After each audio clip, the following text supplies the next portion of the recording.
नहीं कर रहे हैं तो नहीं है। तो आप लोगों से मेरा यही निवेदन है, यही आग्रह है, क्योंकि आप सब शिक्षक बन रहे हैं। अभी देखिए 2 साल पहले, 1 साल पहले इसी मंच से सर्वोत्तम आते थे, बोलते थे, संचालन करते थे, आज शिक्षक बन गए, आज अपने विद्यार्थियों को बताएंगे। तो यही हम लोग की लालसा रहती है कि आप अच्छे पद पर जाएं।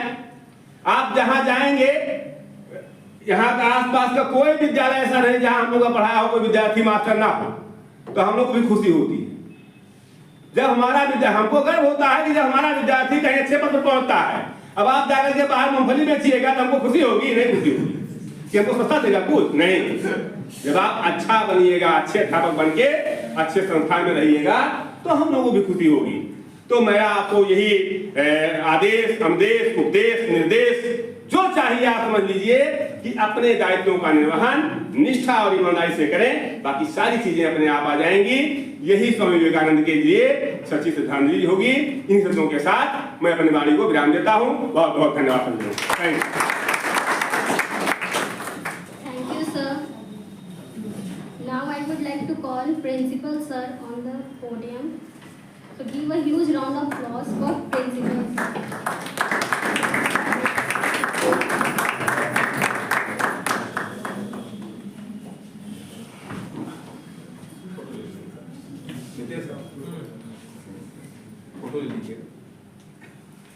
आज 12 जनवरी 2024 को बीएड सभागार में राष्ट्रीय युवा दिवस के अवसर पर एक संगोष्ठी का आयोजन किया गया है।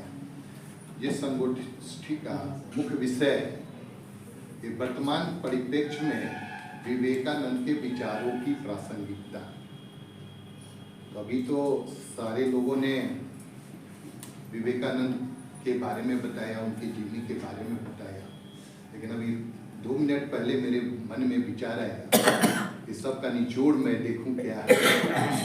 तो सबका निचोड़ यही है कि परिचय का अंतर है, इंट्रोडक्शन का अंतर है। आज वर्तमान परिप्रेक्ष्य में आपसे इंट्रोडक्शन पूछा जाता है तो आप क्या अपना परिचय देते हैं। हमारा जो रिसर्च है या मेरा जो अनुभव है यह है कि आज के परिप्रेक्ष्य में परिचय होती है, पहला हम इस जाति के हैं, दूसरा अगर कोई खतरनाक गांव के हैं तो हम फलनवा गांव के हैं, तीसरा अगर किसी का शादी हो गया, उसका ससुर बहुत बड़का आदमी है तो उस सबसे रद्दी इंट्रोडक्शन होता है कि हमारे ससुर जी को जानते नहीं हैं, क्योंकि वे अपने ससुर के बारे में बताएंगे तो अपने बाबूजी के बारे में भूल जाएंगे, क्योंकि उस ससुर जी का ही परिचय देते हैं जिन्होंने उन्हें जन्म दिया है, उनका परिचय वे नहीं देते हैं। और उससे आगे बढ़िएगा, दूसरे क्षेत्र में जाइएगा, तो और ऊपर बढ़िए तो लोग कहेंगे कि हम बिहारी हैं, कोई कहे हम पंजाबी हैं, कोई मद्रासी हैं, कोई बंगाली हैं। ये थोड़ा सा सेंट्रलाइज स्टेट में जाइएगा तो लोगों का इस तरह का परिचय होता है। मन ने थोड़ा सा संकुचित विचार से धीरे धीरे हम लोग ब्रॉड माइंड की ओर जा रहे हैं। विवेकानंद का जो कहना था यही चीज था कि लोग अपना परिचय ही नहीं दे पा रहे। आप अपना परिचय दीजिए कि मैं भारतीय हूं और अपने भारतीयता को समझिए, अपने पुरातत्व विज्ञान से स्टडी करके यहाँ अपने बारे में जानिए, अपने पूर्वजों के बारे में जानिए, पुराने जमाने के जो ऋषि महात्मा जो वेद उपनिषद लिखे हैं उसके बारे में जानिए। दूसरे देश के आदमी यहाँ से चोरी कर करके ले जाके नीम पर और ये अरवा चावल पर और अदरक पर, इस सब पर, हल्दी पर, इस सब पर पेटेंट ले लिए और हमारे देश के आदमी उसको पढ़ रहे हैं। तो जो यहाँ की जो असलियत है या यहाँ का जो हम लोग का सांस्कृतिक विरासत है और जो धरोहर है उसको घूमिए, सब जगह विजिट कीजिए, किताबों में पढ़िए। और जब आप दूसरे जगह जाइएगा, जब आप इंडिया में घूमिएगा और इंडिया के जो विद्वान लोग हैं जो हम लोग कहते हैं ऋषि महात्मा नहीं, विद्वान आदमी। हमने बहुत सब कॉन्फ्रेंस अटेंड किया है, उसमें कोई प्रोफेसर सबका नहीं। आपको एक बात बता रहे हैं, अहमदाबाद में एक लेक्चर में अटेंड करने गया, तो वहाँ एक अक्षरधाम के स्वामी जी थे। वे जब लेक्चर देने आए तो मेरे साथ 2-4 बिहार के भी थे। उन्होंने कहा ये लगता आसाराम बापू वाला है। कहा ये जो गुजरात के जो आदमी थे वे हम लोग से बहुत नाराज हो गए, कहे नहीं नहीं ये आसाराम जरा सुनिएगा। और उन्होंने फिर थोड़ी देर के बाद कहे कि जितनी लेडीज हैं वे सब साइड में हो जाएंगे, पीछे में। तो हम लोग को थोड़ा और लगा, लेकिन आपको बता रहे हैं वे स्वामी जी जो थे उनकी किताब भी आती है। और बाद में जब हमने उसका स्टडी किया तो वो विदेशों में तो वे चांसलर लेवल में और बहुत बड़े बड़े ओहदे के लोगों को वे पुरस्कार देने जाते हैं, चीफ गेस्ट में जाते हैं यहाँ के। एपीजे अब्दुल कलाम एक बार वहाँ गए थे तो उन्होंने कहा था इस आपके जैसे जैसे अगर 5 आदमी देश में हो जाएंगे तो हम देश को कहाँ से कहाँ ले जाएंगे। वे सब होते हैं विद्वान पुरुष जो देश के बारे में लोगों को बताते हैं। आप अपने बारे में जानें। आज जो देखिए कि जो शासन करने वाला, पुराना जमाना में लोग बोलते हैं कि जो राजा महाराजा थे हमारे देश के जो शासक थे, उसकी वीरता को समझिए। वो दूसरे देश से जो आक्रमण करने आया उसकी वीरता को मत पढ़िए, जो यहाँ के लोग थे उसकी वीरता को समझिए।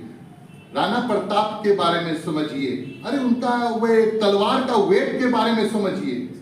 अभी आपको बता रहे हैं कि 108 वर्ष पहले का हमारे घर में एक बटोली है, उसमें कलछू था। हम लोग घर में धरोहर के रूप में रखे हुए हैं पूर्वजों का, कि हम लोग इसको बेचेंगे नहीं। हमको तो लगता है कोई लड़की से उठेगा ही नहीं आज के जमाने का। जो कलछू जो है और उसमें भात कैसे बनता था, उन लोग कैसे वो पित्तल कांसा ये सब का बर्तन है, उसकी वेट हम लोग देख रहे हैं। थुकदानी जो है वो एक थुकदानी भी से हम लोग ये अपने विरासत में रखे हुए, तो वे देख रहे हैं कि इससे पता चलता है कि किस डिजाइन का, उसमें भी नक्काशी किया हुआ है। जिसमें थूक फेंक रहे हैं उसमें भी नक्काशी बना हुआ है। जो चौखट थे, हम अपने गांव में गए करीब 150 वर्ष पहले, हम लोग तो उसको रिपेयरिंग किए 2007 में। तो जो हम लोग चौखट देखे, उस चौखट की चौड़ाई और उसका मजबूती देखे, कैसे करके फंसाने वाला था लकड़ी का। और वह जो दरवाजा था उसका कुंडी ये सब था, उसका वेट और उसका मजबूती, आज उस पर कांटी ठोकते हैं। एक मेरे पास अभी भी एक टेबल है, हम लोग धरोहर के रूप में रखे हैं, जिसमें दादा परदादा लोग वकालत करते थे। उस पर कांटी ठोकेगा तो आग निकलता है, वे लकड़ी पत्थर हो गई। तो एक चीज आपको ये बता रहे हैं कि बहुत सारी ऐसी चीजें हैं जो हमारे देश में है। हमारे देश में वह चीज जो है उसके बारे में पढ़िए, उसको समझिए, तब आप गर्व महसूस कीजिएगा।